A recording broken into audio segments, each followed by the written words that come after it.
Today, we are going to go through the updates in sections A, I, J, and O, and I have a lot of time for this presentation, so it's going to be a lot slower. Okay. Before I start, I want to encourage you to take out handout number 13, which is the handout that has all the practice coding scenarios. And that's just so when we get to those scenarios, you'll have them out, and I think it's a lot easier to answer Slido when you've got it in front of you instead of continuing to have to look up at the slide. Okay. Some of the changes that have been made in sections A, I, J, and O were to clarify and add additional guidance to existing items. Some are related to quality measures, and others have been made to accommodate changes needed for the patient-driven payment model. And these next couple of slides go over the acronyms that are in this presentation, and remember you also have that acronyms handout, which is handout number 3, that you can keep aside you if you are not familiar with these acronyms. So the objectives of this session today really are to describe the updates to sections A, I, J, and O. And this is so that you can apply the coding instructions to accurately code these items, not only when you go back to your facilities and for the practice scenarios, but also for the case study that we will be completing this afternoon. So we're going to start with section A. The intent of this section is to obtain key information to uniquely identify each resident, the home in which he or she resides, and the reasons for the assessment. And the changes we'll start with are in A0100, facility provider numbers. This item had some slight changes in the instructions. For A0100B, CMS certification number, an instruction was added that if A0410 equals 3, so that's the federally required submission, that the CCN must not be blank. For item A0100C, the term state survey agency was added to the instruction to clarify that the state provider number comes from the state survey agency. And you probably already knew that, it just wasn't in the manual. So the next item we're going to look at is A0300, and this is the section on the optional state assessment. So this is how the item appears on most item sets in the top snapshot. And as I said yesterday, on the OSA only, there is a B option. And that A0300B option allows you to identify the assessment type that you're completing for the state. So again, you'll only see that on the OSA itself. The item rationale for A0300, as I mentioned yesterday, this is an item that allows for collection of data that's required for state payment purposes. It's not federally required. This item helps to trigger those items that you need to complete, and it will eventually arrive with the HIPS code for RUGs 3 and 4 for your state. It's important to note that the OSA is a standalone assessment. It cannot be combined with any other type of assessment. So the coding instructions for A0300A ask if the assessment is being completed for state payment purposes only. If your state does not require this, you're going to basically check 0 no, and you can go on to the next item, which will be A0310, type of assessment. And if your state does require it, you're going to say yes, which is 1. And then you will go on to complete A0300B. I was given some additional information about the OSA to share with you. Providers are going to be able to submit the OSA, the record itself, to Keys ASAP. So you will not be submitting this record directly to your state. The Keys ASAP system will provide the final validation report that includes the record processing status, so whether that record was accepted or rejected, so you'll have that, and any errors that were encountered during the processing of the record, just as is done with other MDS 3.0 records. So hopefully that's some helpful information. Okay, let's move on to A0310, type of assessment. As I go through this presentation, some of this information is covered obviously in Chapter 2, so there's going to be some repetition, but I think that's fine. For A0310 type of assessment, the federal OBRA reason for assessment hasn't changed. So all of those options are still there and available for you. The significant changes obviously have occurred in A0310B, which are the PPS assessment. And as we talked about yesterday, there are now only 3 codes, and you see them there on the snapshot. So the 14, 30, 60, 90-day, and all the OMRAs and the unscheduled assessments have been removed due to the patient-driven payment model. A0310C and D are also gone. So what we're left with is the PPS assessment, the 5-day, the IPA, and the Part A PPS discharge. The coding instructions were also updated to accommodate the new interim payment assessment, which you learned about yesterday, and which you'll hear more about this afternoon. There were also coding instructions removed related to the scheduled and unscheduled PPS assessments that you no longer need to complete. So A0310E, there were a couple of changes made here. And the first was to amend the coding tips to accommodate the IPA. You're going to code A0300E as 0 for an IPA. And that's because the 5-day would have to have already been completed because the ARD for the IPA can't precede the 5-day. The second was a clarification in the note to say that the first submitted assessment may not be an OBRA admission. Item A0310G, the only change here was that a coding tip was added, and that's really just to say that you enter the number corresponding to the type of discharge in that enter code box. And this is the new item, A0310G1. Is this a SNF Part A interrupted stay? And this is a new item that was added due to the policies associated with the implementation of the patient-driven payment model. And here's a snapshot of the new item. In this item, you're going to indicate whether or not an interrupted stay has occurred. You'll code 0 no if an interrupted stay did not occur, and you'll code 1 yes if an interrupted stay did occur. So what is an interrupted stay? An interrupted stay is a Medicare Part A SNF stay in which a resident is discharged from SNF care, that is, the resident is discharged from a Medicare Part A covered stay, and subsequently resumes SNF care in the same SNF for a Medicare Part A covered stay during the interruption window, which is a 3-day period starting with the calendar day of discharge and includes the 2 immediately following calendar days ending at 11:59 p.m. on the 3rd calendar day.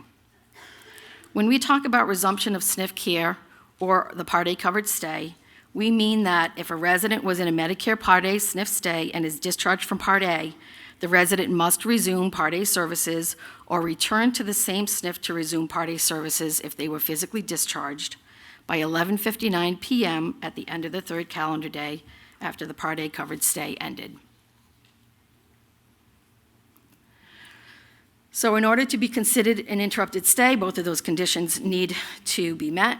That is, the resident has to be discharged from Part A, and they have to either return to the facility to resume Part A services in the same SNF, or to resume care in the SNF if they remained there by 11:59 p.m. at the end of the 3rd calendar day after the Part A covered stay ended. The subsequent stay following an interruption is considered a continuation of the previous stay for the purposes of the variable per diem schedule and PPS assessment completion. And what that essentially means is that the assessment schedule and the variable per diem schedules do not reset after an interrupted stay. And that's because the Part A stay doesn't end. So the variable per diem and PPS assessment completion schedules would just continue from the point just prior to discharge. As I've stated, the interrupted stay policy does apply to residents who are either physically discharged from the facility and return to the same SNF within the interruption window, or to residents who remain in the facility but whose Part A stay stops being covered under the Part A PPS benefit, and then they resume Part A. The information on this slide shows some of the reasons for which discharge from Part A can occur. These can include the resident leaving against medical advice, or the resident could be transferred to acute care, a psychiatric or outpatient facility due to a change in condition or for evaluation and treatment, or the resident could go to another type of facility like an assisted living or private residence with home health services. Remember, if they do get discharged from Part A and leave the facility, it would only be considered an interrupted stay if the resident returned to the same facility to resume Part A services within that 3-day interruption window. So for example, if a resident was discharged to an outpatient facility for a procedure and returned to the same SNF to resume Part A services within that 3-day interruption window, this would be considered an interrupted stay. On this slide, there are some examples of situations where residents remain in the facility, but the Part A stops being covered under the Part A PPS benefit. These types of situations include an election and then revocation of the hospice benefit, refusal to participate in rehabilitation with no other daily skilled need, or the resident's payer source changes from Medicare Part A to an alternate payer source like hospice, private pay, or Part C. Remember again, if the resident does get discharged from Part A, it would only be considered an interrupted stay if the resident resumed Part A services within the 3-day interruption window. And if that doesn't happen, it's not an interrupted stay.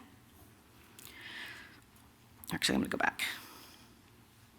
So for an example, if a person in a Part A stay refused to participate in rehab and had no other daily skilled need, and they were discharged from Part A but remained in the facility, and then a couple of days later decided they were going to try rehab again and return to Part A services, that would be considered an interrupted stay. So let's look at some examples of what would be considered an interrupted stay and what assessments or records are required on discharge and then resumption of Part A. So one example of an interrupted stay would be if a resident is discharged from SNF care, remains in the SNF, and resumes a Part A covered stay in the SNF within the interruption window. In this instance, no discharge assessment, OBRA or PPS, is required, nor is an entry tracking record or 5-day required on resumption. The subsequent stay is considered a continuation of the previous Medicare Part A covered stay. This is considered an interrupted stay because both of those criteria were met. There was a discharge from Part A, and the resumption from Part A was within that 3-day interruption window. Another example of an interrupted stay would be if a resident physically leaves the SNF and returns to resume Part A covered services in the same SNF within the interruption window. On discharge, no Part A PPS discharge is required because in this situation, the Part A PPS stay doesn't end. However, the resident did leave the facility, so an OBRA discharge assessment is required. On return to the same SNF, an entry tracking record would be required, but no 5-day would be required. And again, that's because the interrupted stay does not end the Part A stay. And this subsequent stay is considered a continuation of the previous Medicare Part A stay. As I said yesterday morning, when a person leaves a facility, you do need to pay attention to the OBRA rules related to the OBRA discharge and return anticipated and not anticipated. And so this is an interrupted stay because both criteria were met. There was a discharge from Part A, and the resident returned to the same SNF to resume Part A services within the interruption window. Now let's look at a couple of examples where there is no interrupted stay that occurs.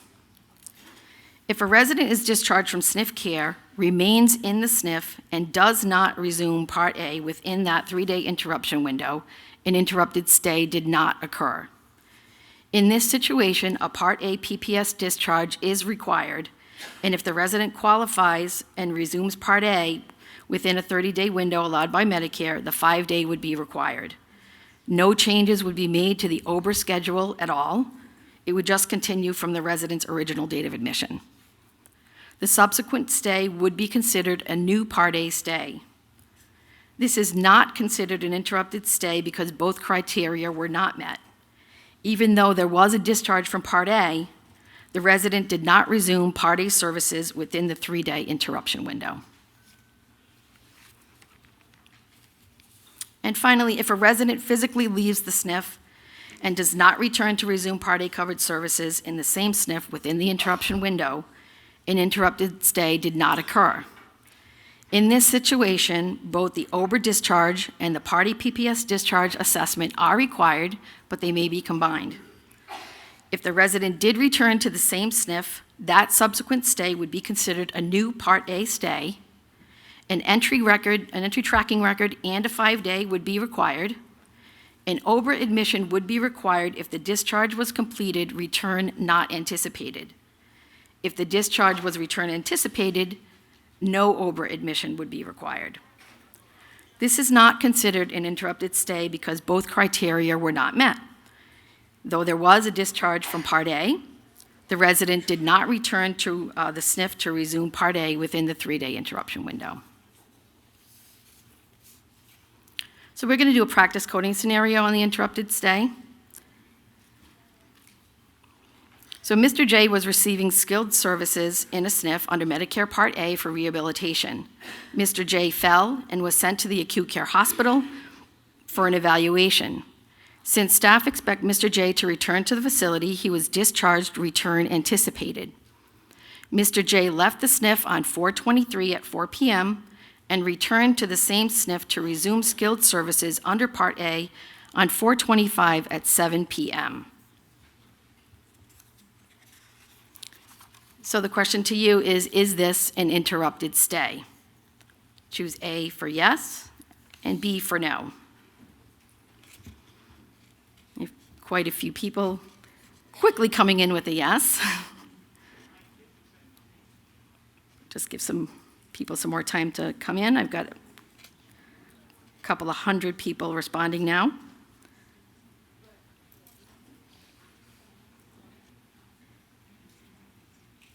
And it looks like we're getting some folks from online responding as well, so I'll give it just another second or so.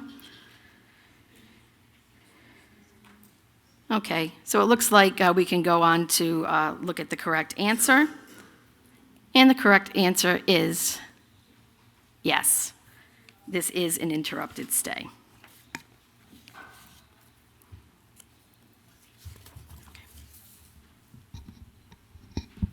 Thanks. So the rationale is that the interrupted stay policy applies to residents who leave the facility and are discharged from Part A and return to the same SNF, resuming Part A services within that 3-day interruption window. Transfer to an acute care hospital is allowed under this policy. And additionally, the 2 criteria for interrupted stay were met. That is, Mr. J was on skilled services under Part A when he transferred to the acute care hospital, and he returned to the same SNF at 7 p.m. on the 3rd calendar day to resume Part A in the same SNF, which is before that 11:59 p.m. cutoff. So that is within the 3-day interruption window. Okay, let's look at the next question. Which of the following assessments are required when Mr. J leaves the facility? Is it A, the OBRA discharge, B, the Part A PPS discharge, C, the combined Part A PPS and OBRA discharge, or D, none of the above? So it looks like OBRA discharge is kind of leading the pack with the answers. See a few people changing their minds here and there on B, C, and D.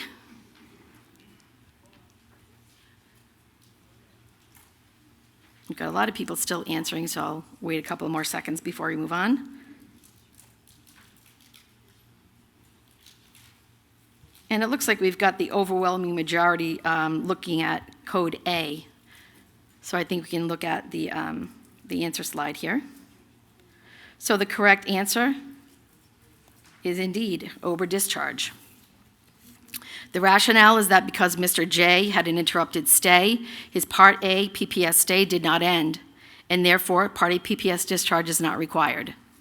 However, because Mr. J was physically discharged from the facility, the OBRA discharge is required. So we have one more question related to this scenario. And that is, which of the following assessment or records are due when Mr. J returns to the facility to resume Part A services? Is it A, 5-day assessment, B, OBRA admission, C, entry tracking record, or D, A, and B. And we have 100 people right away with, with the C answer. A lot of people still weighing in, and it looks like most folks are saying it's the entry tracking record. I'll give it a couple of more seconds.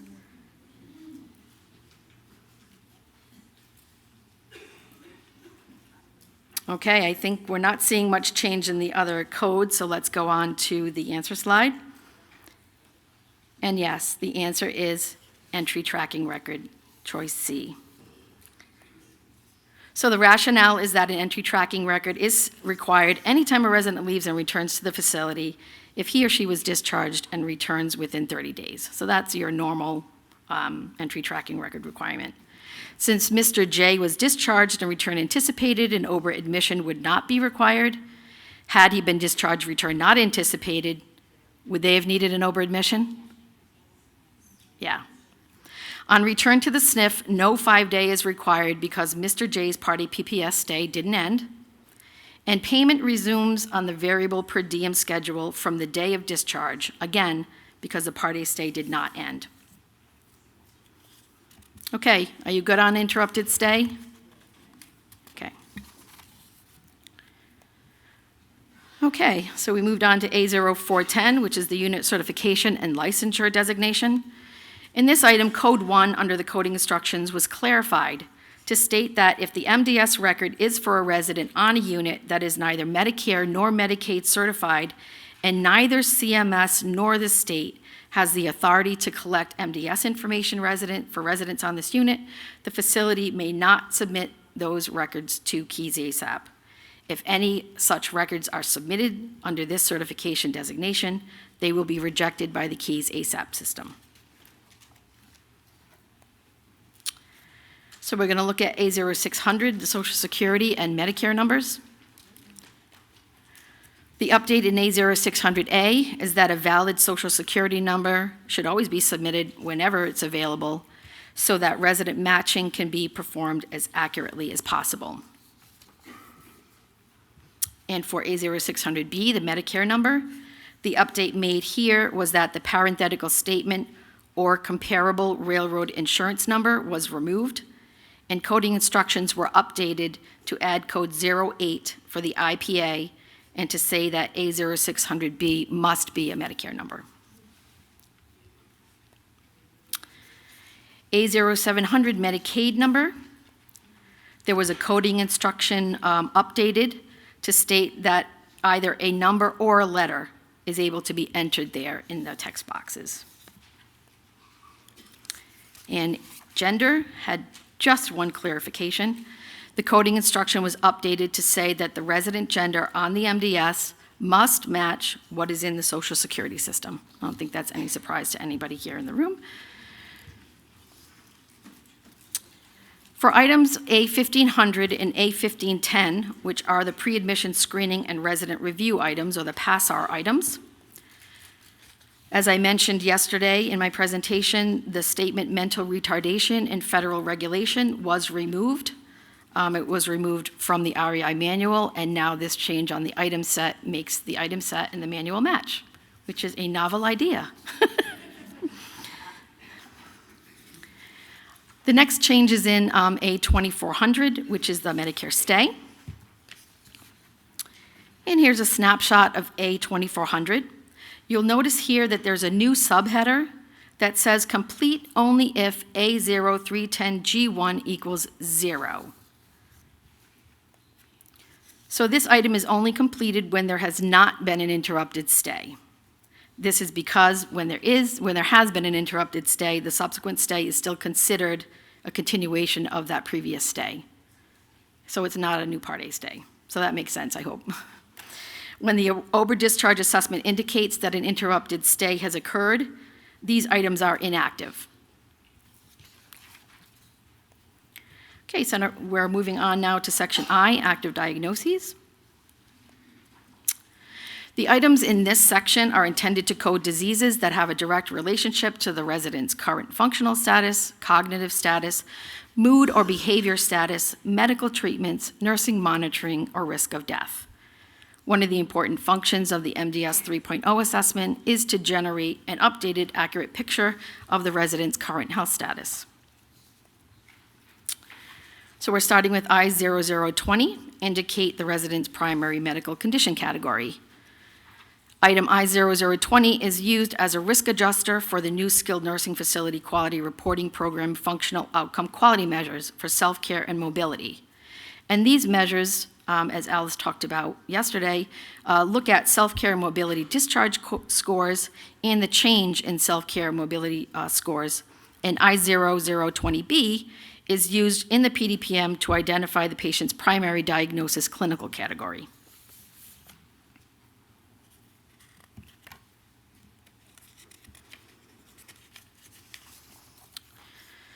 So first, let's look at the revisions that were made to the items themselves. Since I0020 is associated with the Part A stay, it's completed only if A0310B is 1 or a 5-day. And one of the revisions to this item in the subheader, you'll also see that the item can also be completed on an IPA, which is A0310B equals 08. There have been 3 additional revisions in this item, as you can see in the snapshot on the right. Response code 14 is gone, so that was other medical condition. That was removed, as was I0020A. So now the ICD code is going to be entered into I0020B, so there was a label change there. The item rationale for I0020, under health-related quality of life, as we know, disease processes can have a significant adverse effect on residents' functional improvement, so it's important for a resident's health and quality of life, obviously, to address these issues. This item captures the primary medical condition category that best describes the primary reason for the resident's admission to the SNF for a Part A stay, and that influences the resident's functional outcomes. Bless you. In order to complete this item, you'll be looking at the medical records received from facilities where the resident received health care during the inpatient hospital stay that immediately preceded the resident's Part A admission in order to identify that primary medical condition that was associated with the admission to the SNF. The places where you look for this information may vary, but generally you can find resident diagnoses in any one of or a combination of these sources that you see on the slide. The most recent history and physical or transfer documents from the prior acute stay, or discharge summaries from that stay, progress notes, or other notes or resources as available. But most frequently, you'll find the diagnosis may be from acute stay. And although open communication regarding diagnostic information between the physician and other clinical staff is important, it's also essential that diagnoses communicated verbally be documented in the medical record by the physician or the non-physician practitioner. And anytime I say that, I mean a nurse practitioner, a physician assistant, clinical nurse specialist, or other authorized licensed staff if allowed under state licensure law. And this is to ensure follow-up and coordination of care. Only diagnoses confirmed and documented should be coded in this item. So in order to complete I0020, the first step is to identify the diagnosis associated with the SNF admission and assign it to one of 13 primary medical condition categories that best describe the primary reason for the resident's admission to the SNF.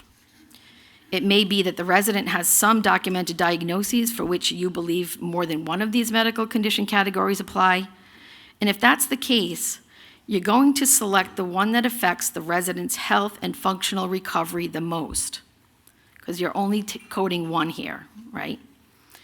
So the first 7 categories of the 13 are here on this slide and include stroke, non-traumatic brain dysfunction, traumatic brain dysfunction, non-traumatic spinal cord dysfunction, traumatic spinal cord dysfunction, progressive neurological conditions, and other neurological conditions. And these are the last 6: amputation, hip and knee replacement, fractures and other multiple trauma, other orthopedic conditions, debility, cardiorespiratory conditions, and medically complex conditions.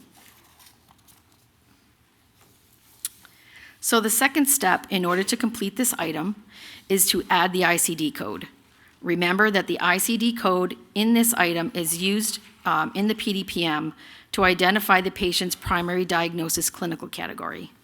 Again, this item is completed on the 5-day or the IPA.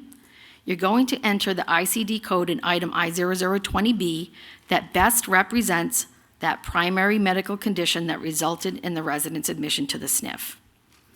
You'll still include the primary medical condition coded in I0020 in section I0100 through I8000 active diagnoses in the last 7 days. So this slide and the following 3 show the response codes for each of the 13 primary medical condition categories. These categories include examples to help you determine what types of conditions can be coded under each category. I'm not going to read all of these to you. They're all there in your handouts. They're in the REI manual, but you'll have them here. So this slide goes through codes 01 through 03. And this one is 04 through 06, and 07 through code 10. I am going to stop here for just a second to point out that if a hip replacement is secondary to hip fracture, you're going to code that as in code 10, fracture. And the reason is that circumstances associated with surgery and the trajectory for recovery is different for residents who have a hip replacement following a hip fracture versus those who have a hip replacement for another underlying condition. So that's why it's coded in fracture. And then these are codes 11 through 13. And I'm going to stop here again for another second to mention here that there have been some help desk questions related to where you would code CHF or an acute MI. Both of those conditions would be coded as 12. Debility and cardiorespiratory conditions, because that particular code does allow for coding for cardiac and respiratory issues. Okay, so now we're going to go through some of those practice coding scenarios. In these practice coding scenarios, you're going to notice that there are some ICD codes that are provided here, and you'll see them in the manual. And I just want to bring to your attention that they're just examples of ICD codes that could be considered appropriate for the condition in the scenario. They may not necessarily apply exactly, but it's just to show you an example. Okay, so here's the first practice coding example. Mr. K is a 67-year-old male with a history of Alzheimer's, dementia, and diabetes who is admitted for a Part A stay after a stroke. The diagnosis of stroke, as well as the history of Alzheimer's, dementia, and diabetes, is documented in Mr. K's history and physical by the admitting physician. How would you code I0020? Would you code it under A, 01 stroke, B, code 06 progressive neurological condition, C, code 12 debility and cardiorespiratory conditions, or D, code 13, medically complex? Okay, a lot of people out of the gate with code A. Code 1, I mean stroke. Lots of folks still bringing in answers here. Doesn't look like there's too much movement in the other codes. And I think we can go on to the answer slide. And yes, the answer is A, code 01, stroke. The rationale is that the physician's history and physical documents the diagnosis of stroke as the reason for Mr. K's admission. As noted, you could use the ICD code I63.411, cerebral infarction due to embolism of the right middle cerebral artery, if that applied. Just remember that this is an example of an appropriate code.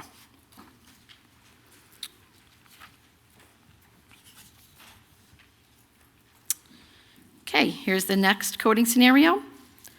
So Mrs. H is a 78-year-old female who had an extended hospitalization for pancreatitis. She had a central line placed during the acute care stay to receive total parenteral nutrition, or TPN. During her Part A SNF stay, Mrs. H is transitioned from taking nothing by mouth with the goal of being able to tolerate oral nutrition. The hospital discharge diagnosis of pancreatitis was incorporated into Mrs. H's Part A SNF medical record. So how would you code 10020? Would you choose A, code 09, hip and knee replacement, code 10, fracture and other trauma, code 11, other orthopedic conditions, or code 13, medically complex conditions? Wow. We've got a lot of zeros and the others, a 1 in code 9. Oh, here we go. It's gone. Somebody was shamed. Oh, that's back again. Okay, so we're up to 585, 86, with 586 of them in code D. So I think we've got quite a majority there. I think we can go on to the answer slide. Okay, yes, it's code D, right? 13, medically complex conditions. And I0020 would be coded 13, medically complex conditions, because Mrs. H had hospital care for pancreatitis immediately prior to her SNF stay. Her principal diagnosis of pancreatitis was included in the summary from the hospital. The surgical placement of the central line doesn't change her care to a surgical category because it's not considered major surgery. And again, the ICD code that was provided for this example was K85.00. And that's an idiopathic acute pancreatitis without necrosis or infection. And again, it's just an example of an ICD code. Okay. Now we're going to look at this one last change in section I, and this is on the item set itself. As you can see in the snapshot in the upper left-hand corner of the slide, the label of I5900 is manic depression or bipolar disease. This has been simply revised to just say bipolar disorder. And that's seen in the snapshot in the lower right-hand corner of the slide. Okay, let's look at the section J changes that have occurred here. There were a couple of small changes in items J 1800 and 1900, and we have a couple of new items in this section to look at. The last sentence of the intent statement for section J was updated to reflect the new items in this section. So the intent statement there now reads that the items in this section assess dyspnea, tobacco use, prognosis, problem conditions, falls, prior surgery, and surgery requiring active SNF care and surgical procedures. So let's first look at the change in J 1800, which is the item that asks if a resident has had any falls since admission entry or reentry, or the prior assessment, whichever is more recent. And the coding instructions for code 0 no in J 1800 were updated, and this is to allow for a new skip pattern. You'll notice on the OBRA assessments, if you code 0 no, you're going to skip to the swallowing disorder item, and that's K0100. If you're completing a 5-day and code 0 no, you're going to skip to J2000, which is the prior surgery item. And the snapshot you see here is the skip pattern is seen on the 5-day. J1900 had two clarifications, and they were in a couple of the examples, example 1 and example 5. And this is just a reminder of what J1900 looks like. This item captures the number of falls, again, since admission entry or reentry or prior assessment, whichever is more recent. And in example 1, there was language added to clarify that after Mrs. K slipped out of her wheelchair onto the dining room floor, that a range of motion assessment was completed prior to her being assisted back into her wheelchair, which indicated that there was no injury. And that shortly after the fall, the staff completed a skin assessment to ensure that there were no injuries to her skin. So the coding of the item and the rationale did not change. There was just a little bit more information added to the example. In example 5, this is the example that supports the idea that when a resident falls, an injury may not necessarily show up immediately after the fall, and sometimes you may need to go back and correct an assessment that's been submitted to acknowledge that an injury occurred. So in the example, the resident fell on his right hip, and the quarterly assessment was completed and submitted showing that the resident had no injury because the assessment of the resident and the initial x-ray of the hip didn't show an injury. but a few days later, the resident began complaining of increased pain in the right hip and had difficulty ambulating. So a subsequent x-ray was completed, which showed a hairline fracture of the right hip. The physician noted that the fracture was attributable to the recent fall that occurred during the look-back period of the recently submitted quarterly assessment. So when we look now at the coding for the example, the rationale and coding for the modification of the quarterly assessment didn't change. What did change was the addition made in the original coding to clarify that J1900C, major injury, was originally coded as 0, none, on that quarterly that was originally submitted. The overall rationale, as I said, did not change, but it's provided here for context, and I'm going to summarize it. So even though the extent of the injury didn't present right after the fall, it was directly related to the fall, and since the assessment was submitted to Keys ASAP with an inaccurate code of no injury, the SNF had to go back and modify that quarterly assessment to reflect that there was an injury sustained during the fall that occurred during the look-back period of that quarterly assessment. Okay, so let's look at the first new item in this section. It's J2100, which is recent surgery requiring active SNF care. Remember, right before this item is J2000, prior surgery, which asks if the resident had major surgery during the 100 days prior to admission. J2100 would only be completed if the assessment is a 5-day, so that's A0310B is 01, or an IPA, A0310B is 08. If you answer J2101 as yes, you will then proceed to complete another new item in this section called surgical procedures. Looking at the item rationale for J2100, a recent history of major surgery during an inpatient stay that's directly prior to a resident's party admission can affect a resident's recovery. So this is important information to know.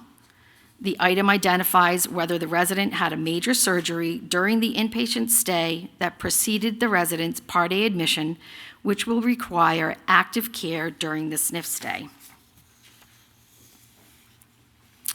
In order to complete this assessment, you will, as always, talk to the resident and his or her family or significant other about surgical procedures that occurred during the inpatient hospital stay that immediately preceded the resident's Part A admission.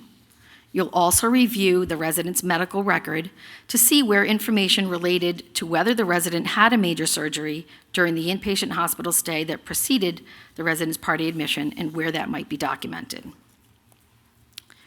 So similar to item I0020, when you're looking for documentation of the resident's primary condition category, you'll want to look at information from the inpatient hospital stay that immediately preceded this admission. The information could include the most recent history and physical, transfer documents, discharge summaries, progress notes, and other resources as available.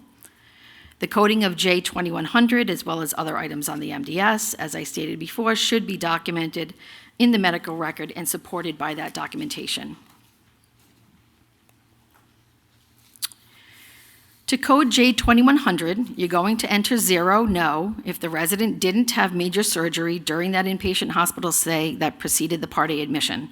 And you'll code 1, yes, if that surgery did occur. You will code 8, unknown, if you don't know or can't determine whether the resident had major surgery during that inpatient hospital stay that preceded the Part A admission. So the coding tips here in J2100 refer to the criteria for what constitutes major surgery. This is the same criteria that we have in J2000, prior surgery, which is kind of why I mentioned it at the beginning.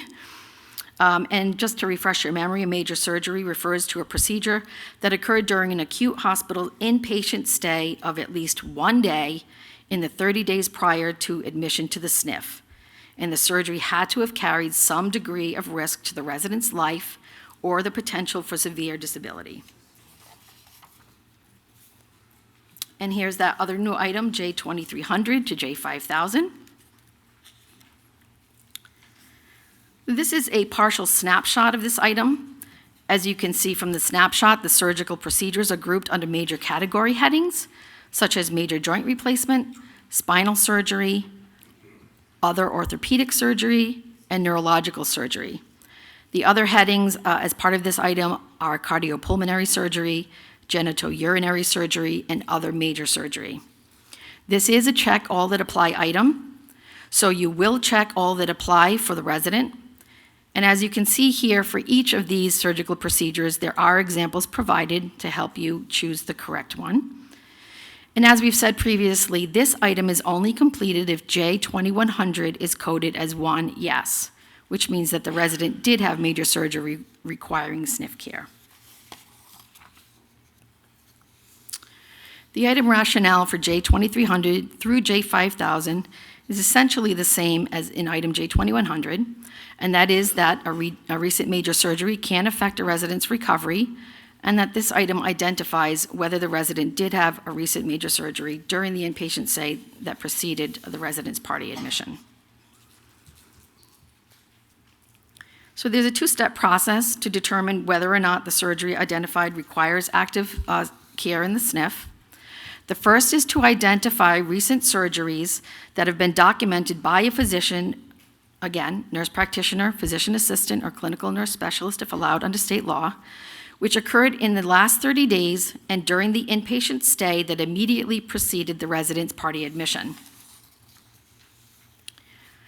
The second step is to determine whether that surgery identified requires active care during the SNF stay. So what does that mean? It means that surgeries requiring active care have a direct relationship to the resident's primary SNF diagnosis as coded in I0020B, so that ICD code. Do not include conditions that have been resolved and don't affect the resident's current status or drive the resident's plan of care. Check information sources in the medical record for the last 30 days to identify active surgeries. And where will you find that information? The same places I've been telling you about. So, but for this, you may want to broaden your review to things like nursing assessments, diagnostic reports, med sheets, doctor's orders, consults that may have come from acute care. And of course, again, remember that whatever is communicated between the providers, whether it's acute care to the facility or the resident and the family members or significant others to the facility, that they should be documented by the physician and should be in the medical record. So how do you determine whether a surgery should be coded as requiring active care during the SNF stay? Well, there may be specific documentation in the medical record that indicates the SNF stay is for treatment related to that surgical procedure. This could be documented by a physician or the non-physician practitioners. A determination of whether a surgery should be coded as requiring active care during the SNF stay can also be made if there is even if there's no specific documentation, but the complexity of the services prescribed for the resident can only be safely and effectively done by or under the supervision or skilled nursing and rehab staff. So things such as surgical wound care, for example, monitoring for infection and drainage, daily skilled therapy to restore functional loss after surgical procedures, and admission of medication and monitoring that requires skilled nursing. Some key points to remember related to these items. You're only going to complete J2300 through J5000 if J2100 is coded as 1 yes. And once you've determined if the surgical procedure requires active care during the SNF stay, you're going to complete items J2300 through J5000 by checking all of the surgical procedures that apply and are documented to have occurred in the last 30 days during that inpatient stay that immediately preceded the party admission. And those have to have a direct relationship to the resident's primary SNF diagnosis as coded in I0020B, again, that ICD code. And they also have to be driving the resident's plan of care in the facility. So here are some J2100 practice coding scenarios. We're going to look at some of these scenarios. And again, as I said before, there are ICD codes involved in these scenarios. They may not be perfect, but they're just examples. So here's the first scenario. Mrs. V was hospitalized for gram-negative pneumonia. Since this was her second episode of pneumonia in the past 6 months, a diagnostic bronchoscopy was performed while she was in the hospital. She also has Parkinson's disease and rheumatoid arthritis. Mrs. V was discharged from the acute care hospital to a SNF for continuing care. So how would you code J2100? Did she have a major surgical procedure in that inpatient stay? A is code 0, no. B for code 1, yes. Or C, code 8, unknown. I'm hearing people shout it out. Put it in Slido. Okay, we've got quite a few people answering A, code 0, no. Looks like code 1 is getting some votes too.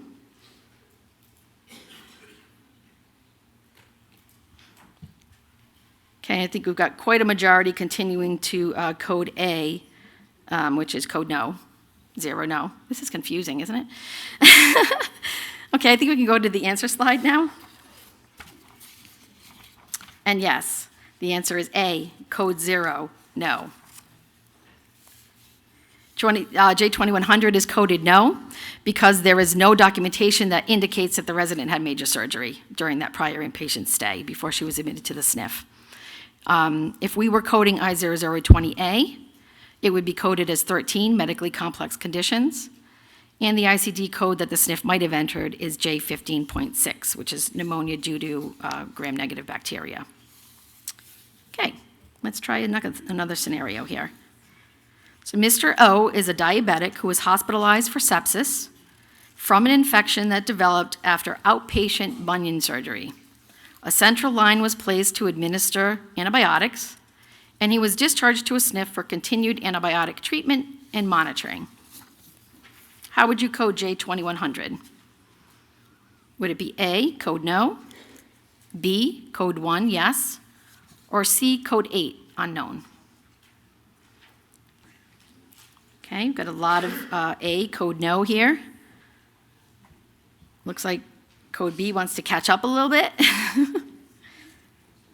have a lot of people still putting in their answers, so I'll give it another couple of seconds here. But so far, A, code no, looks like it's in the running for the popular answer.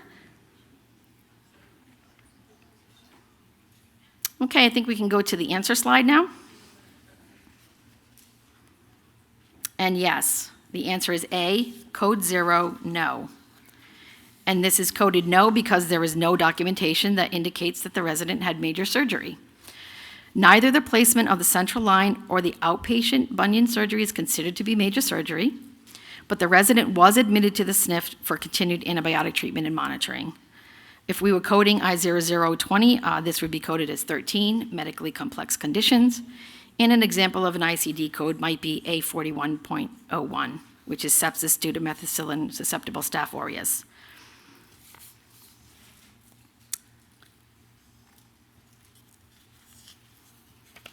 Okay, and let's do one more.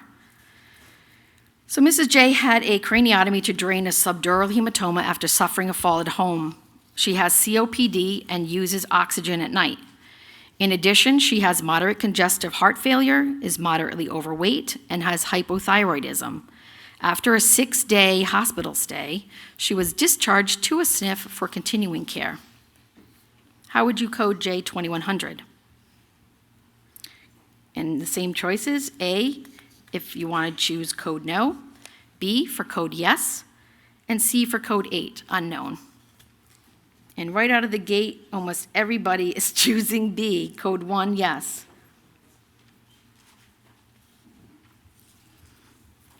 I have some people that think it's no.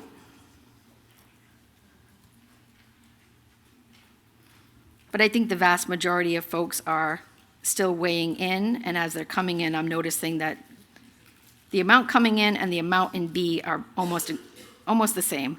So let's go on to the answer slide. And yes, that's the correct answer is B, code 1, yes. J2100 would be coded 1 yes because there is documentation that indicates the resident had major surgery, a craniotomy. She was inpatient in an acute care hospital for at least 1 day, right? She was there for 6 in the 30 days prior to her admission to the SNF. And the surgery, that craniotomy, did carry some degree of risk to her life or the potential for severe disability. If we were coding I0020A, it would be, I keep saying A, it's I0020. And that would be coded as 07, other neurological conditions. And the ICD code could have been S06.FX2D, which is a traumatic subdural hemorrhage. And if we were coding J2600, we would possibly choose neurosurgery, right? Because the brain and surrounding tissue or blood vessels is part of a craniotomy. You'd be checking that.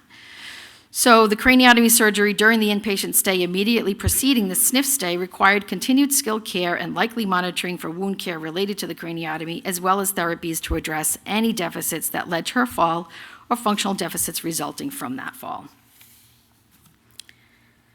And now we're at the final section, Section O, which is special treatments, procedures, and programs. Remember that the intent of Section O is to identify any special treatments, programs, and procedures that the resident received during the specified periods for the items in this section. And the first item that we're going to focus on is a new item, O0425, Part A therapies. This item was added due to the new PDPM payment system. This slide and the two following are snapshots of O0425, which captures for each type of therapy the number of minutes and different modes of therapy that were received by the resident since the start date of the resident's most recent Medicare Part A stay, as documented in A2400B. The modes of therapy include individual, concurrent, and group. Co-treatment minutes and therapy days are also captured in this item. And these items are only completed at the end of the resident's Part A stay on the Part A PPS discharge. So they're completed only if A0310H equals 1. So there's a section for speech, language, pathology, and audiology services, as you see here. There's also one for occupational therapy that has the same items, and the same items for physical therapy. The item rationale here speaks to how critically important the maintenance of as much independence as possible in activities of daily living, mobility, and communication is to most people. Functional decline can lead to depression, withdrawal, social isolation, breathing problems, and complications of immobility such as incontinence and pressure ulcer injuries all contribute to diminished quality of life.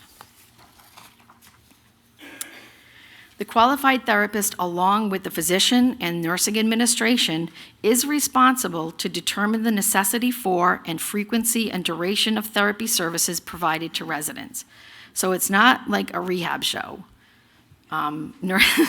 Nursing, physician, and rehab should all be involved.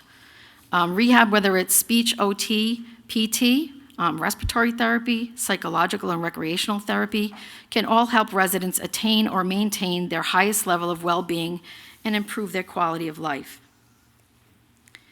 And as part of planning for care, what we're looking at coding in this section are only those medically necessary therapies that occurred after admission or readmission to the nursing home that were ordered by a physician or those non-physician practitioners, and based on a qualified therapist assessment and treatment plan. A qualified therapist is is one who meets Medicare requirements, or in some instances is under such a person's direct supervision. They should be documented in the resident's medical record and care planned and periodically evaluated to ensure that the resident receives the needed therapies that the current treatment plans are effective. And this therapy treatment could be inside or outside of the facility. Regarding the steps for assessment, as I stated previously, you're going to complete this item at the end of the Part A stay on the Part A PPS discharge assessment, and that is if A0310H is coded 1, yes. In order to collect this information required to complete the item, providers should review the resident's medical record and should be also looking at the rehabilitation therapy evaluation and treatment records, recreational therapy notes, mental health professional progress notes, and they should also be consulting with each of these qualified care providers. I mentioned these earlier, but the modes of therapy that a resident may receive include individual, concurrent, and group. These may be provided during the same day or even during the same treatment session. When developing the plan of care, the therapist and assistant should be determining which modes of therapy and the amount of time the resident receives for each mode of therapy, and then code the MDS appropriately. The therapist and assistant should be documenting the reason for choosing a specific mode of therapy, as well as anticipated goals for that mode of therapy. For any therapy that does not meet one of the therapy mode definitions, those minutes may not be counted on the MDS. For detailed descriptions of how to code minutes of therapy and an explanation of skilled versus non-skilled therapy services, co-treatment, therapy aides, and students, we're going to ask you to refer to these topic headings in item 00400 in section O of the REI manual. So you know that entire section that talks about therapy students, whether they're in a direct line of sight. All of those apply to this item as well. So you can find all of that information there. We did have a couple of people ask questions about students, so that's where you're going to find that information. I'm going to briefly go over the coding instructions for each mode of therapy for speech, OT, and PT. This information is for Part A only, as there are different rules for Part B, and again, you can find the Part B rules in 00400. For individual therapy is treatment provided by one therapist or assistant to one resident at a time. To enter individual minutes, you're going to enter the total number of minutes of therapy that was provided on an individual basis during that entire Part A stay. That is from the date in A2400B through the date in A2400C, because remember, you're completing a Part A discharge at this point. You're going to enter 0 if none were provided. Concurrent therapy is treatment of two residents at the same time when the residents are not performing the same or similar activities, regardless of payer source, both of whom must be in line of sight of the treating therapist or assistant. To enter the minutes for concurrent therapy, you're going to enter the total number of minutes of therapy that were provided on a concurrent basis during that Part A stay, and you're going to enter 0 if none were provided. And for group therapy is the treatment of 4 residents, regardless of payer source, who are performing the same or similar activities and are supervised by a therapist or an assistant who is not supervising other individuals. There is some more information on group therapy, including examples and limited exceptions to group size, and that can also be found in 0400. So all of that information is there. I would suggest you look at that as well. For group minutes, you will enter the total number of minutes of therapy that were provided in a group during the entire Part A stay, and you're going to enter 0 if none were provided. And finally, let's look at co-treatment. Co-treatment is when 2 clinicians, therapists or therapy assistants, each from a different discipline, so PT, OT, treat one resident at a time with different treatments. To enter co-treatment minutes, you will enter the total number of minutes each discipline of therapy was administered to the resident in co-treatment sessions during that entire Part A stay. If no co-treatment minutes were administered, you're going to skip to item 00430, which is distinct calendar days. And again, for all of these modes of therapy, I'm going to refer you to 00400 in section O for more details and examples. So let's look at therapy days. Remember that a day of therapy is defined as skilled treatment for 15 minutes or more during the day. You're going to use the total minutes of therapy provided, individual plus concurrent plus group, without any adjustment to determine if the day is counted. If the resident receives more than one therapy discipline on a given calendar day, this may only count for one calendar day for the purposes for coding this item. So if a resident received 20 minutes of concurrent therapy, the day requirement has been met.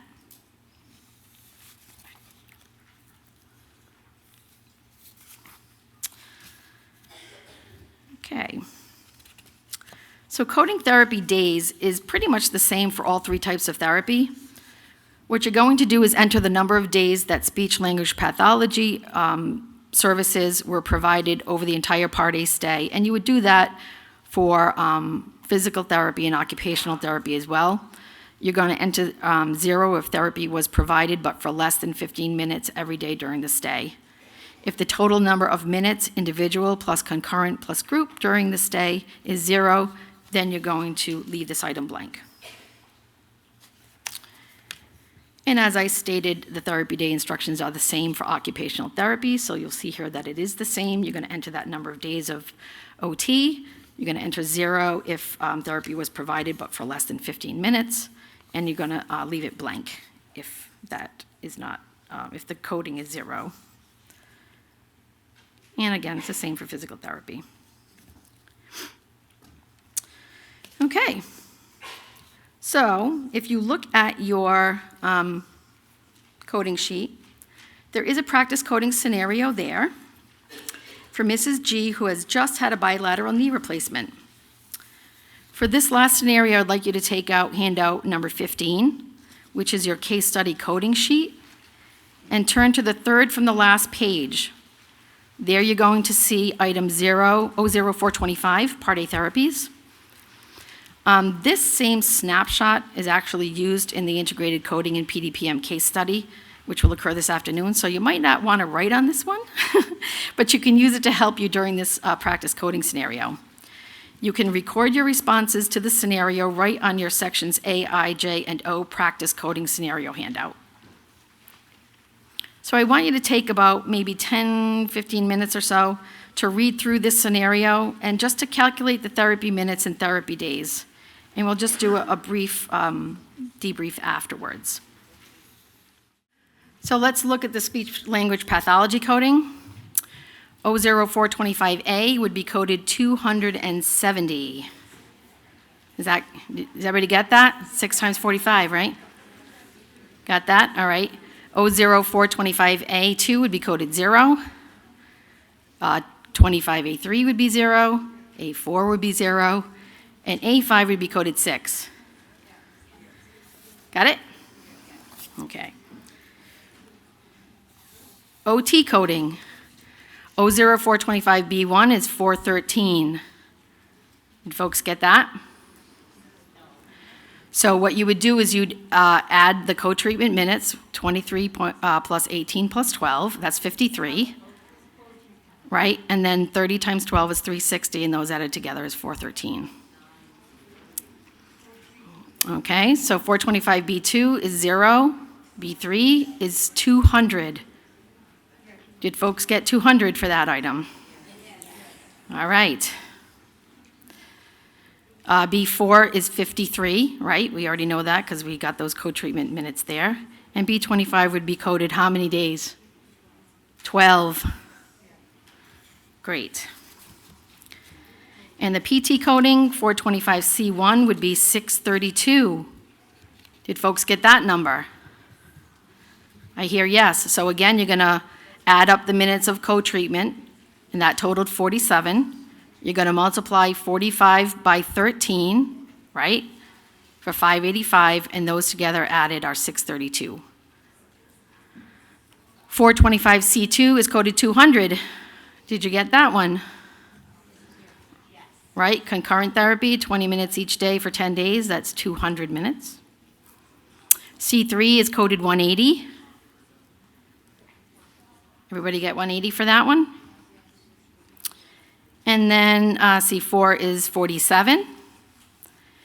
And C5 is coded how many days? 13. Excellent. Okay. So we have 2 more things to go over, and this is distinct calendar days of the Part A therapy. This item is only completed on a Part A PPS discharge assessment indicated by A0310H equals 1.